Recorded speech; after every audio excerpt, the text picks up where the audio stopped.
Shalom. Okay, so the Zohar with Sweeter Than Honey translation is continuing about the fifth sefirah. So the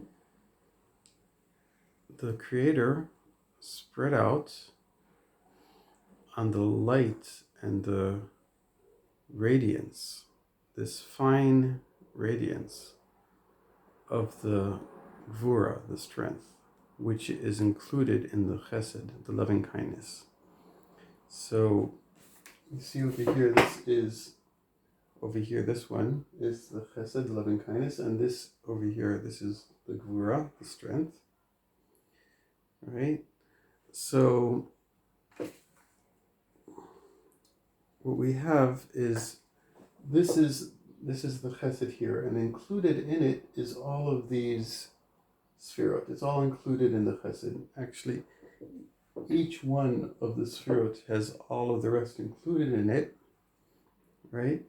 So here we're talking about the fifth one, which if we count 1, 2, 3, 4, 5, right? Or 1, 2, 3, 4, 5. That's the fifth one.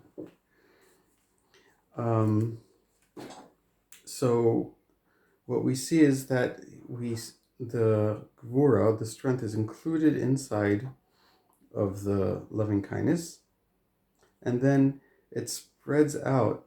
God spreads out like a thin ray of light, of like spiritual energy, right? Of the Gvura, right? But the Gvura that's included in Chesed, and it comes out. It sends forth this light, this thin ray of light, and then we have the possibility. We have actually in creation, we have this aspect of strength, right? But it's strength, Gvura, strength that's coming from the loving kindness, from the Chesed. So it is actually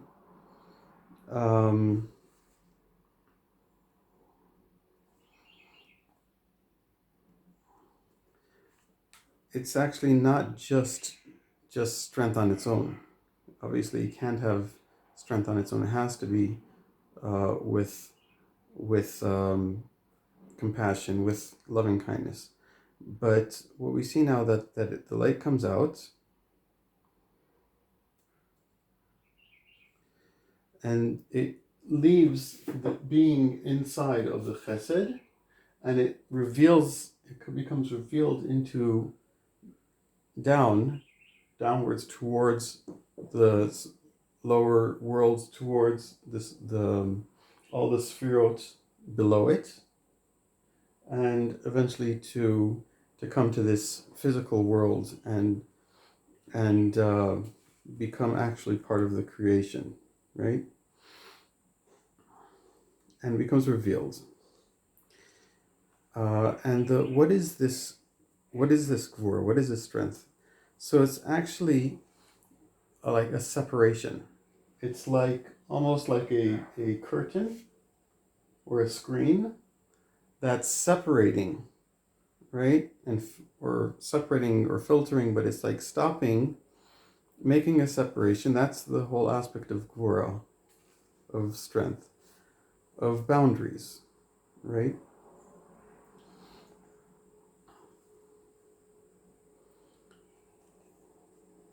So what it does is judgments and strength are almost the same, right? So the strength, it makes a boundary from like going this way, right?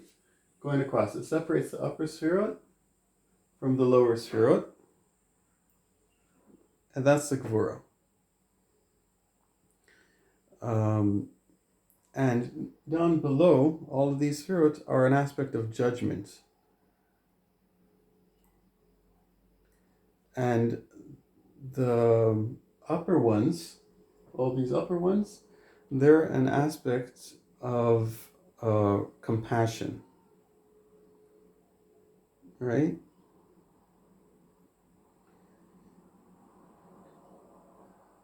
So we have um, so we have the first three.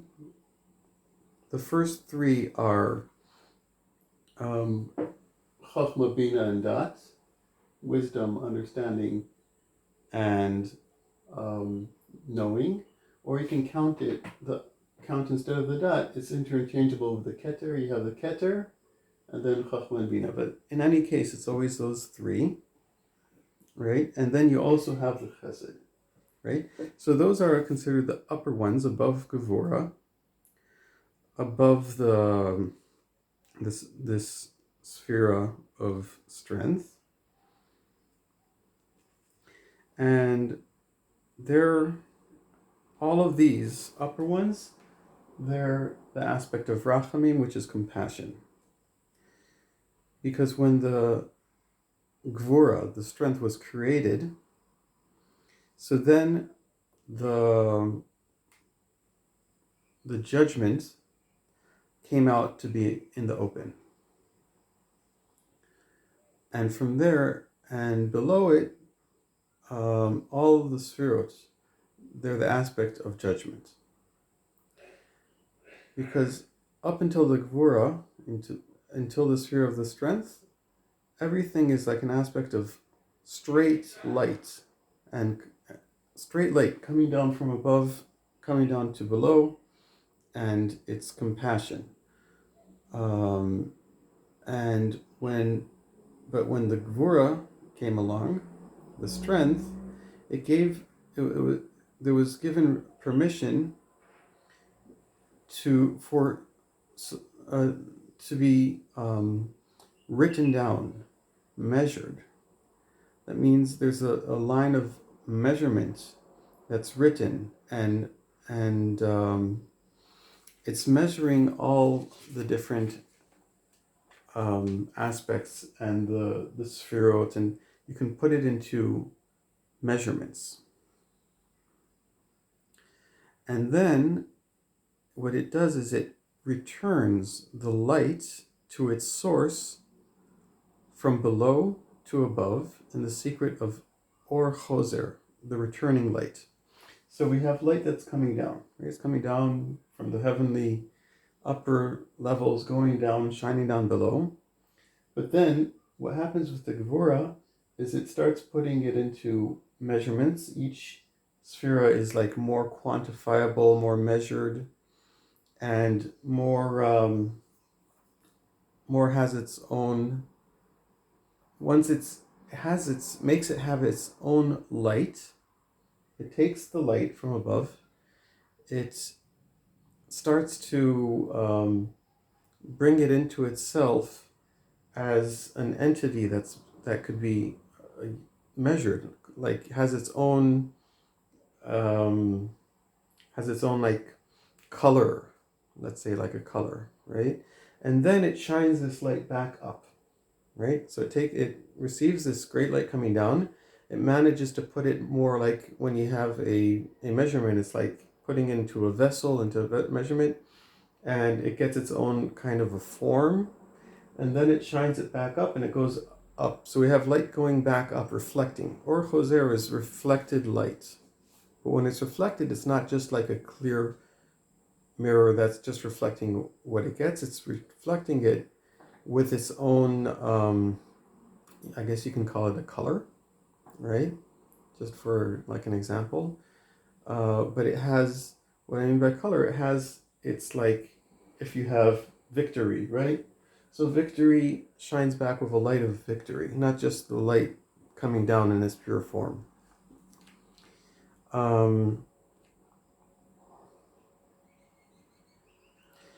And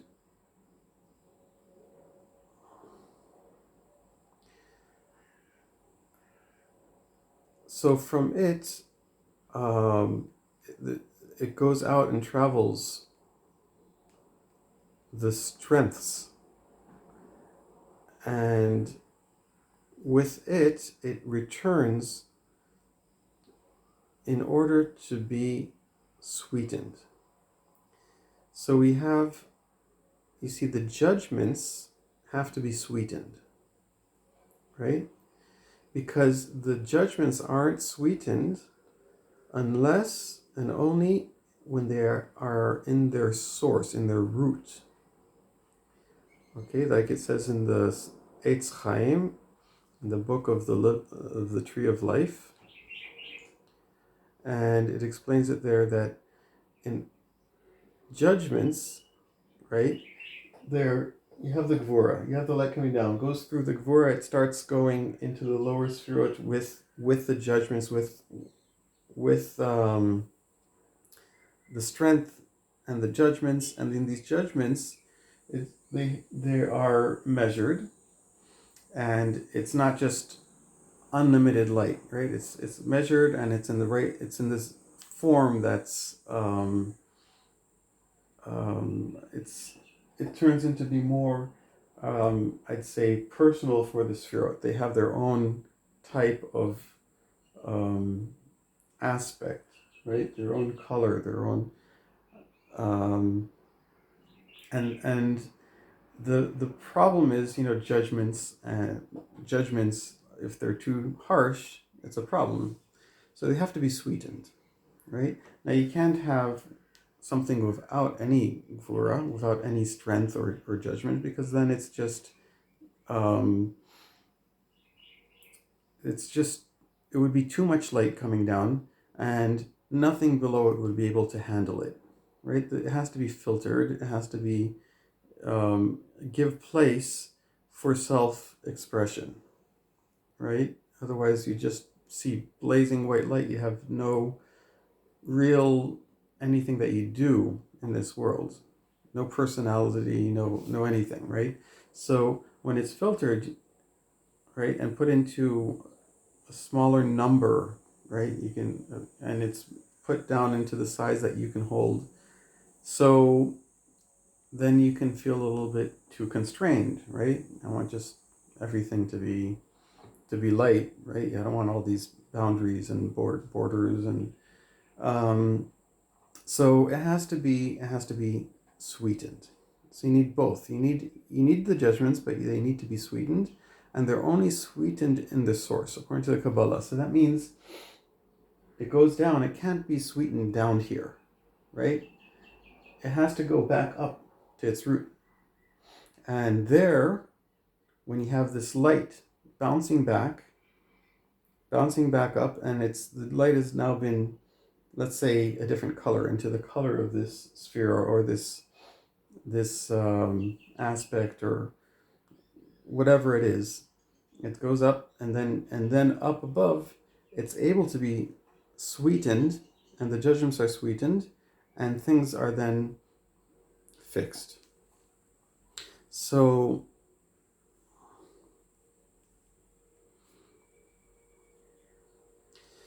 So 1,000 strengths that are strong, they spread out from it, and they're called the 1,000 worlds.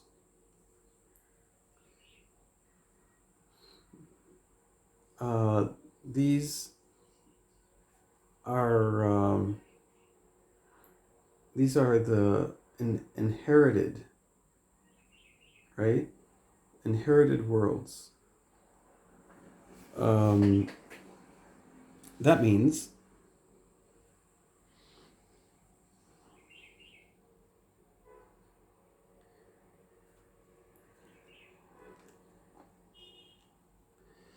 that death is from the side of the strength of the Gvura, right?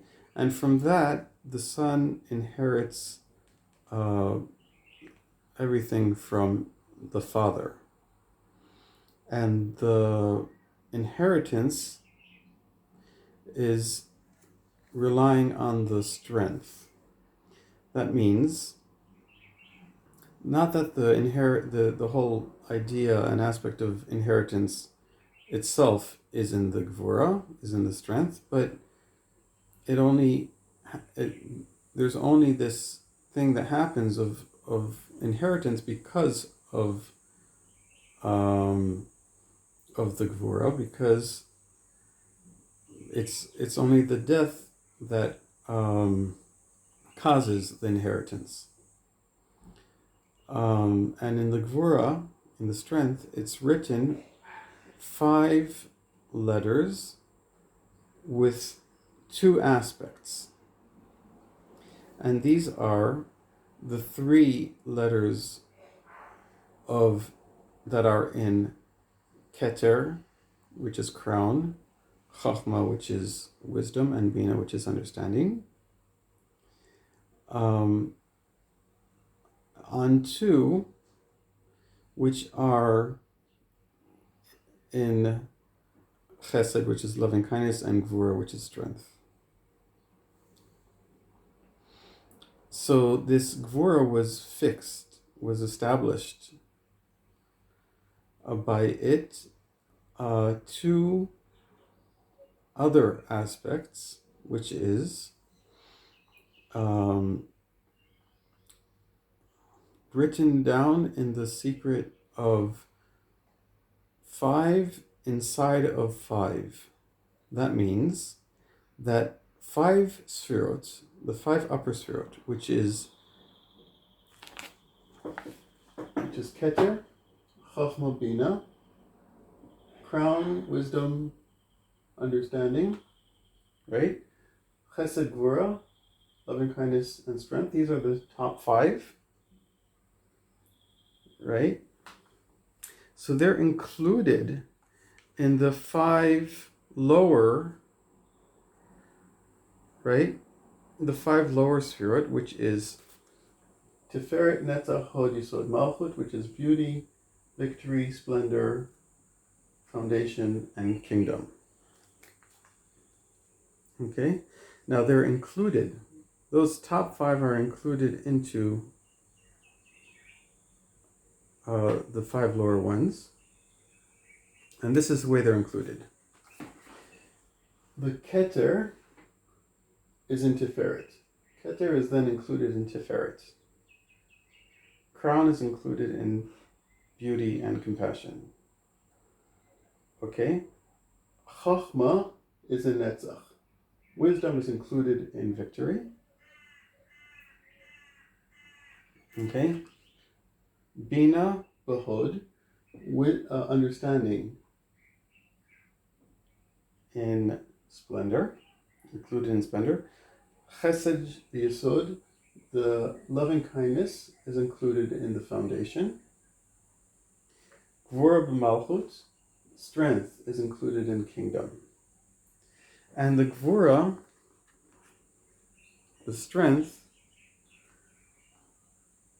it seals the 5 upper sefirot, which are the aspect of compassion, the compassion of it, and it seals the sefirot that they shouldn't spread downwards.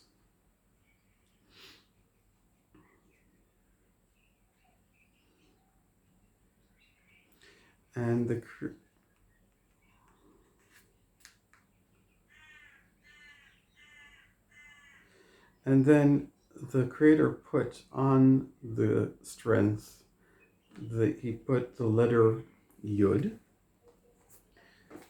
which is the secret of the Yud from Elohim, God's name Elohim. So we have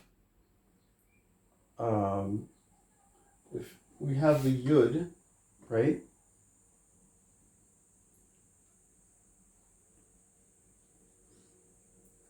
It's put into the Gvura, into the strength.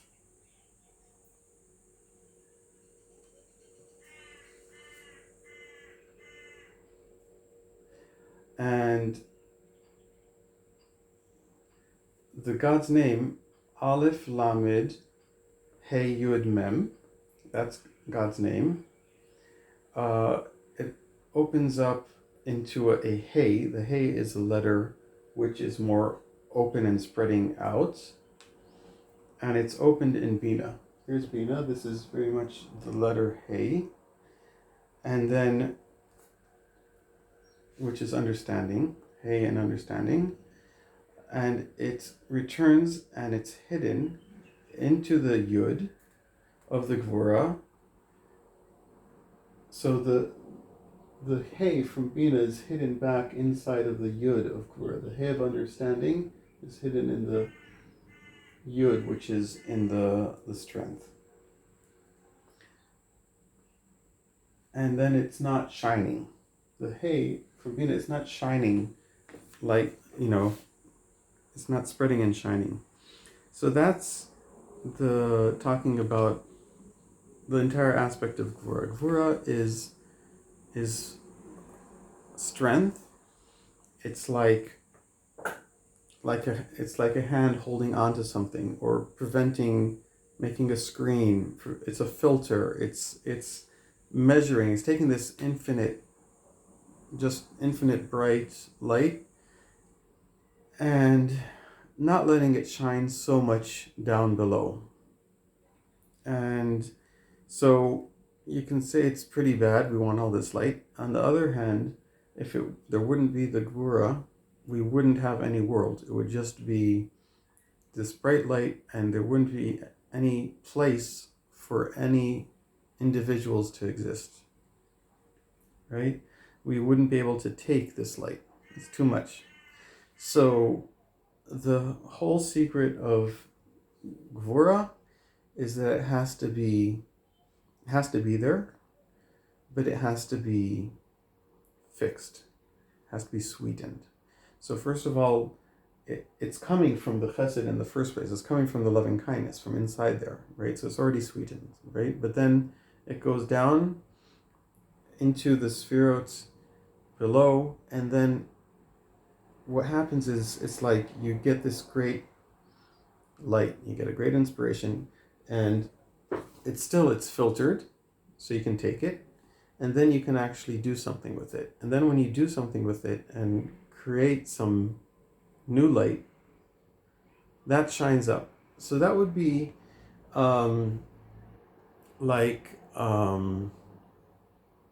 prayer, for example. You get an inspiration to pray, then you pray and you bring this light going up, right? That's the returning light would be prayer.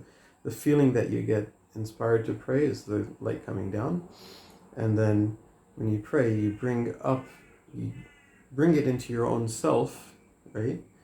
And you bring up those prayers up above, and then it's sweetened. The judgments are then sweetened up above in the root, and this keeps on going on and happening again, and